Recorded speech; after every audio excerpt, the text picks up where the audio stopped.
Graça, paz, bem da parte de Jesus e Deus. Nós estamos aqui tão felizes, podendo celebrar esse nosso Deus, ao Cristo Jesus que morreu e ressuscitou. Depois de mais quase 7 meses, celebrarmos a ceia do Senhor. Isso é motivo de gratidão, isso é motivo de alegria no nosso meio. E eu peço para que você possa abrir a sua Bíblia nessa manhã, ouvir do Evangelho constrangedor de Jesus, porque o Evangelho nos constrange, e o constranger aqui é nos mostrar um novo caminho, um novo recomeço, uma nova forma de viver. Ele vai nos constrangindo a deixar de sermos a cada dia, a vivermos com o nosso propósito, com o nosso querer, com a nossa vontade, e nos constrangendo a viver de acordo com o Espírito Santo de Deus. Abra a sua Bíblia, primeiramente em Mateus, o Evangelho de São Mateus, capítulo 24, Evangelho de São Mateus, capítulo 24, versículo 28. Evangelho de São Mateus, capítulo 24, versículo 28.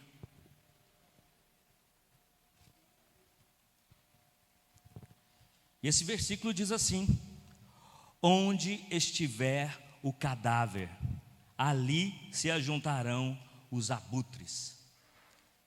Onde estiver os cadáveres, ali se ajuntarão os abutres. Esse versículo, ele vai dar base a esse relato que nós vamos ver e estudar nessa manhã. Quem somos nós? Cadáveres ou abutres? E para fazer isso, nós precisamos distinguir quem é o cadáver e quem é o abutre. O abutre é uma ave, de rapina, onde ela se alimenta de animais mortos, de gente morta. Esse é o alimento dessa ave nessa cadeia alimentar. E aí, quando há um cadáver, quando há um animal ou uma pessoa, dependendo, o abutre vai lá e faz a festa, e ele não vai sozinho. Quando você viaja, geralmente nos campos ou na estrada, está aquele alimento desse abutre, e vai lá aqueles urubus ali, todos comendo em volta daquela mesa, daquele alimento. E essa cena aqui, onde nós vamos ver, agora abra aí João, capítulo 8, versículos de 1 a 12. João, capítulo 8, versículos de 1 a 12. Vai haver um ajuntamento de abutres em volta a um cadáver. Vai haver um ajuntamento de pessoas abutres procurando então se alimentar desses cadáveres, ou desse cadáver em especial. Diz assim: Jesus voltou ao Monte das Oliveiras, João capítulo 8, versículos de 1 a 12. Mas na manhã seguinte, bem cedo, estava outra vez no templo. Logo se reuniu uma multidão e ele se sentou e a ensinou. Então os mestres da lei e os fariseus lhe trouxeram uma mulher pega em adultério e colocaram diante da multidão. Mestre, essa mulher foi pega no ato do adultério, disseram eles a Jesus. A lei de Moisés ordena que ela seja apedrejada. O que o Senhor diz? Procuravam apanhá-lo numa armadilha, ao fazê-lo dizer algo que pudesse usar contra ele. Jesus, porém, apenas se inclinou e começou a escrever com o dedo na terra.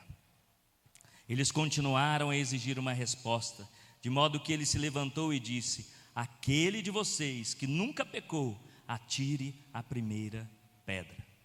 Então inclinou-se novamente e voltou a escrever na terra. Quando ouviram isso, foram saindo um de cada vez, começando pelos mais velhos, até que só restaram Jesus e a mulher no meio da multidão. Então Jesus se levantou de novo e disse à mulher: onde estão os seus acusadores? Nenhum deles a condenou? Não, Senhor, respondeu ela. E Jesus disse: eu também não a condeno, vá e não peque mais. Jesus voltou a falar ao povo e disse: eu sou a luz do mundo, se vocês me seguirem, não andarão no escuro, pois terão a luz da vida. Senhor, muito obrigado, ó Deus, pela tua palavra. Muito obrigado pelo teu evangelho que nos salvou, nos libertou, através do teu Filho amado, Senhor e Salvador Jesus Cristo, através do teu corpo, do teu sangue, da ressurreição. Podemos dizer, ó Deus, que somos salvos pela graça, pelo teu amor e pelo teu perdão. Fale aos nossos corações, em nome de Jesus. Amém. Um Jesus que salva pecadores. Um Jesus que anda, que se move em busca de pecadores. Um Jesus que condena, um Jesus que aponta o dedo para aqueles que querem ser então esses abutres, que vão corroendo, que vão acabando com a outra pessoa, dada como morta. Essa mulher que nós acabamos de ler aqui, ela está morta. Ela é uma morta, viva agora, ambulante. Imagine a cena, Jesus voltando do Monte das Oliveiras, pela manhã, estava ele no templo, e ele então, a multidão que o seguia, porque essa multidão estava ansiosa, estava se alimentando desse Jesus de Nazaré, por isso era um grande grupo de pessoas, e ele se senta e ensina. Os rabinos, os educadores daquela época ensinavam assim, sentados.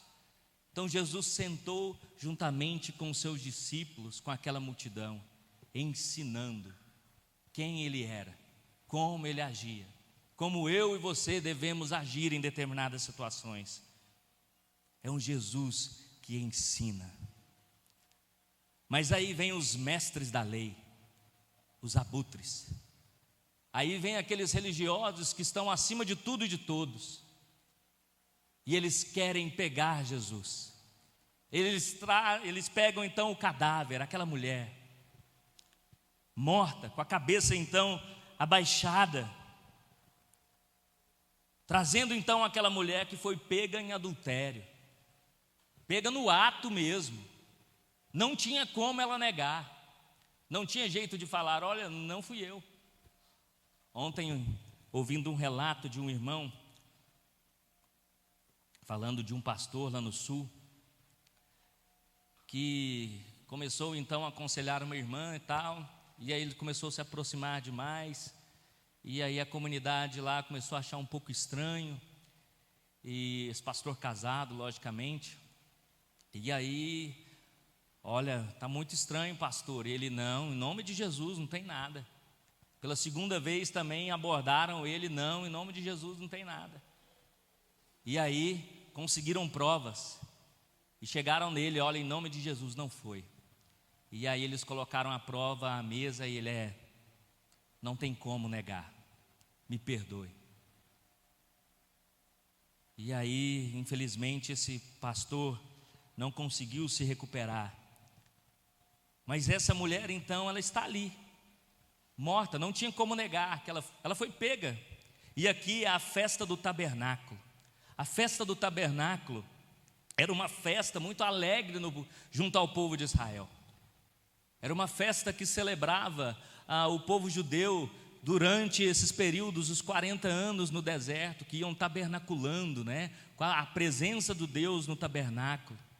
Então eles celebravam esses dias com muita alegria.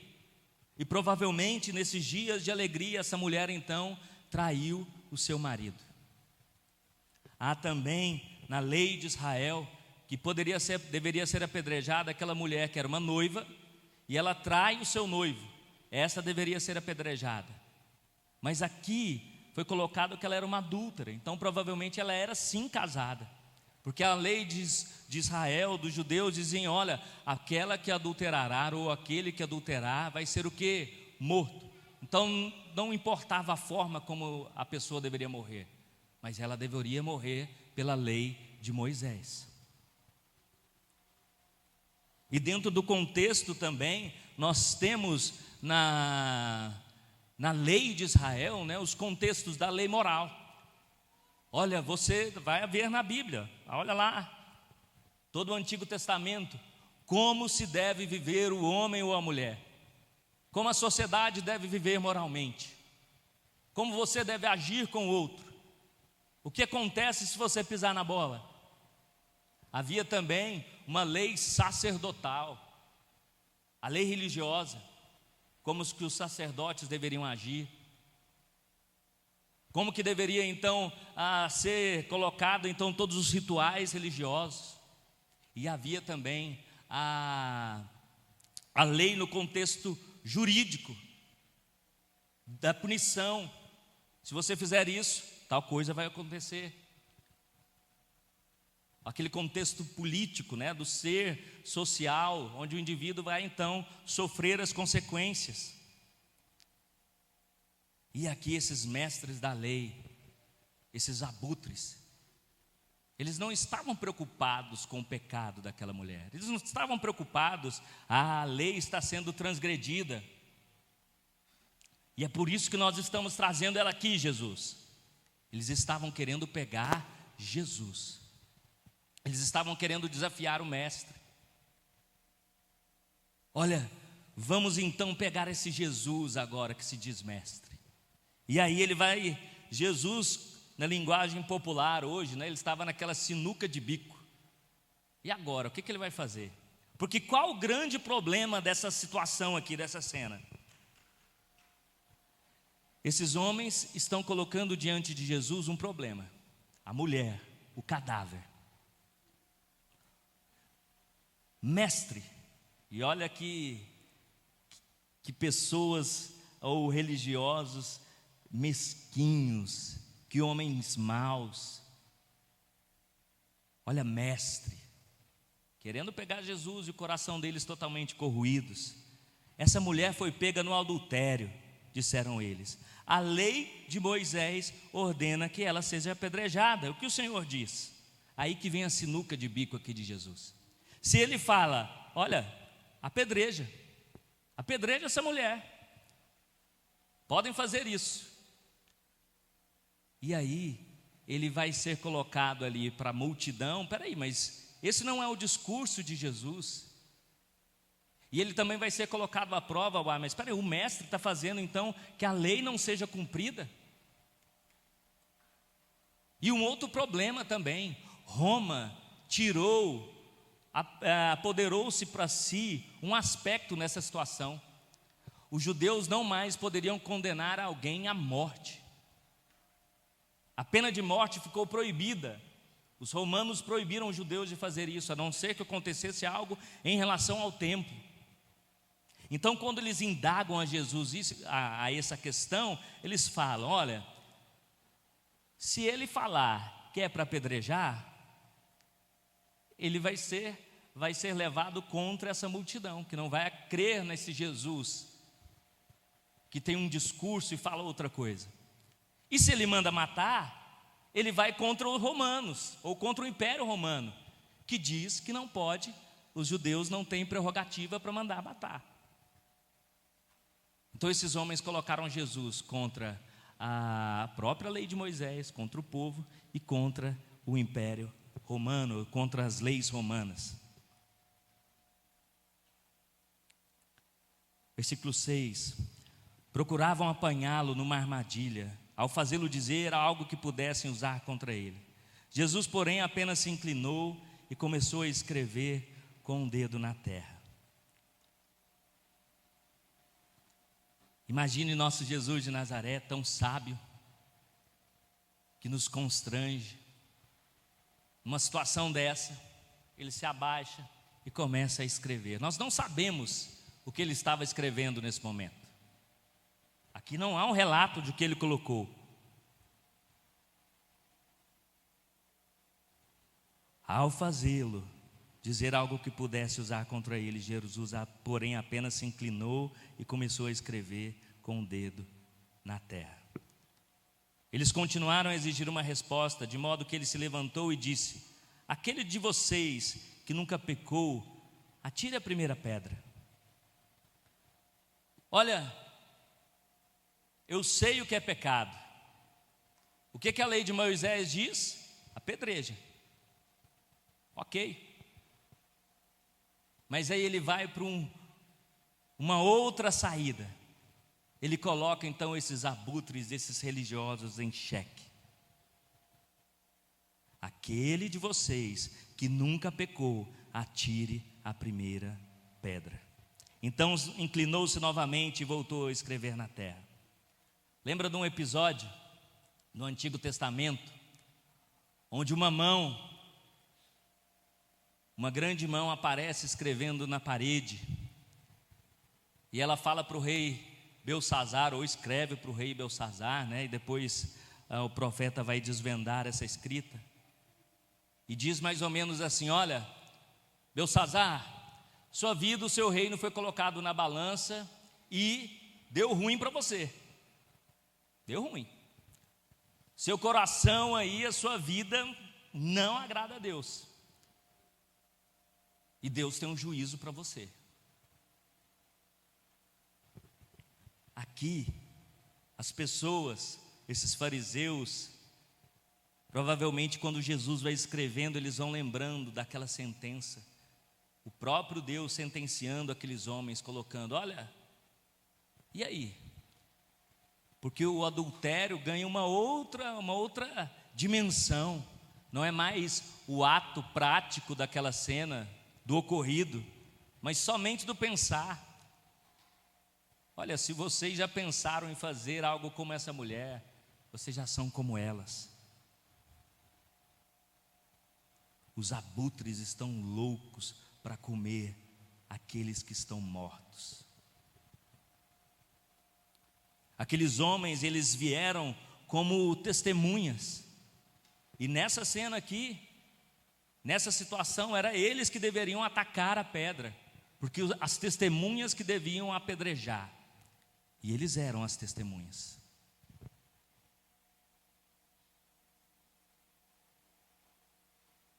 Quando eles ouviram isso, quem nunca pecou, atire a primeira pedra, foram saindo um de cada vez, começando pelo mais velhos, até que só restaram Jesus e a mulher no meio da multidão.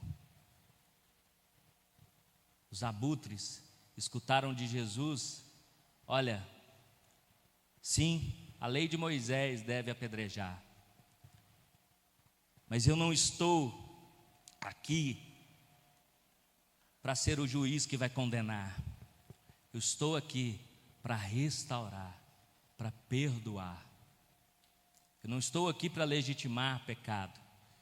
Jesus não chega e fala: olha, quem nunca pecou, atira a primeira pedra. Então, mulher, fique tranquila. A linguagem de hoje, né, Bruninha? Fica de boa, continue vivendo a vida como você está.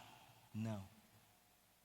Jesus aponta e mostra para aquela mulher o pecado, mas Ele mostra para cada um de nós que nós também somos cadáveres, e não estamos aqui para sentenciar ninguém. A última sentença, nesse caso, era a morte. Aquela mulher, pela lei, seria morta, mas Jesus não veio condená-la.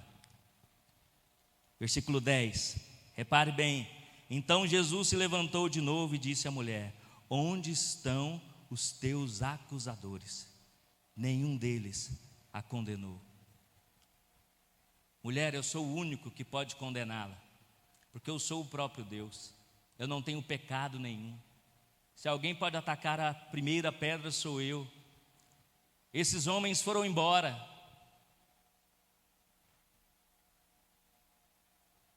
E essa mulher então: não, Senhor, respondeu ela. E Jesus disse: eu também não a condeno, e não peque mais. Eu também não a condeno, vá e não peque mais.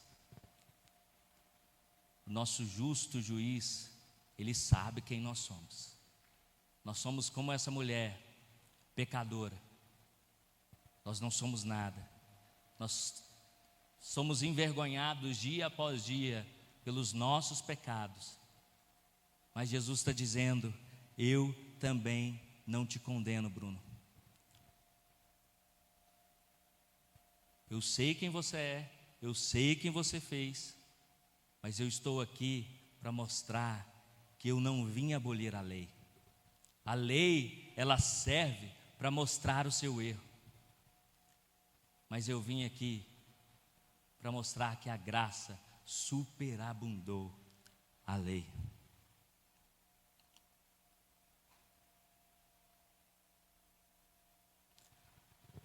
A lei foi dada para revelar o pecado. Romanos 3 diz isso. Que a lei serve para revelar aquilo que está errado. E é preciso ser condenado pela lei antes de ser purificado pela graça de Deus. Quando você diz, olha, eu sou um pecador, a lei te condena.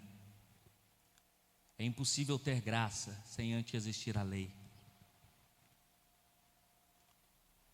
Antes de ser purificado pela graça de Deus, a lei e a graça são complementares, não concorrentes. Jesus está dizendo para aquela mulher, olha, eu não te condeno, eu sei do seu erro, mas eu te perdoo, eu te dou uma nova vida. Então, em vez de julgar essa mulher, Jesus, então, nessa cena, ele vai julgando os abutres, os juízes.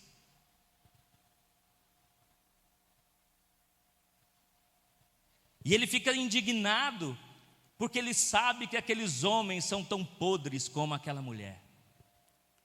Eles sabem, e ele consegue ver quem realmente esses homens são.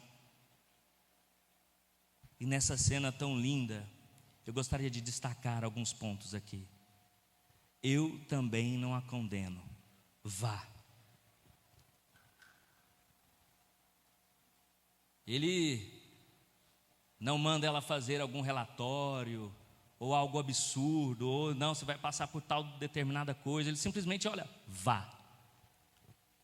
E Jesus, com cada um que está aqui, eu espero que você tenha passado por isso.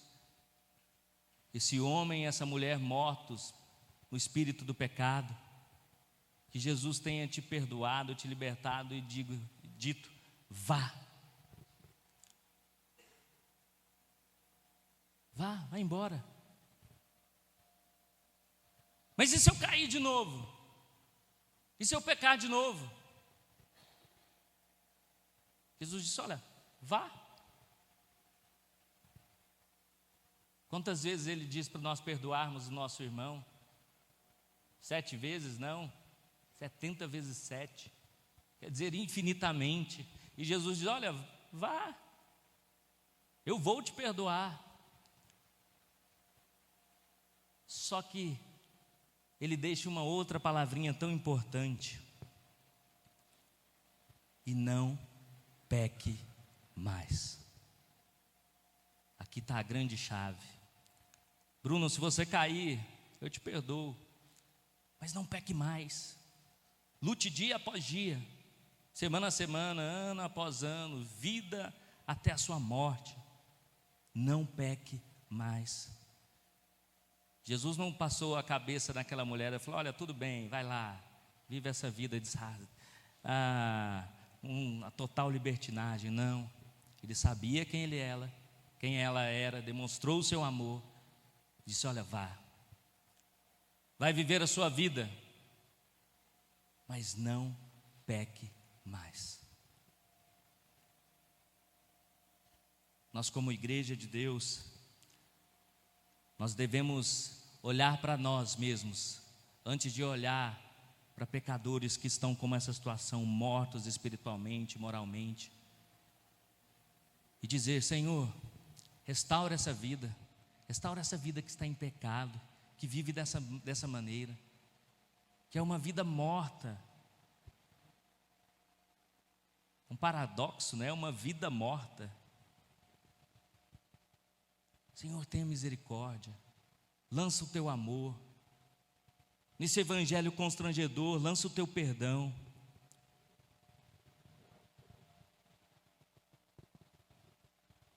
Quando estivermos numa situação dessa, nós devemos nos levantar e dizer, Senhor, o verdadeiro amor lança fora todo medo. Eu estou nessa situação de pecado, mas eu não quero mais. Me ajude novamente. E Ele vai te abraçar, vai te amar e vai dizer: olha, eu te perdoo e não peques mais. Nós como igreja, nós precisamos revelar aquilo que está errado. Nós precisamos agir como a Bíblia diz, como o próprio Cristo diz. Nós não podemos encobertar pecados, não podemos. A igreja que encoberta pecado, ela morre, ela definha. E nada que está encoberto ficará encoberto pela luz. O Senhor traz à luz todas as coisas. E aí nós devemos ser aqueles que junto com Jesus, nós devemos dizer: olha, você errou, ou eu errei, e eu não quero mais pecar, eu quero ir adiante.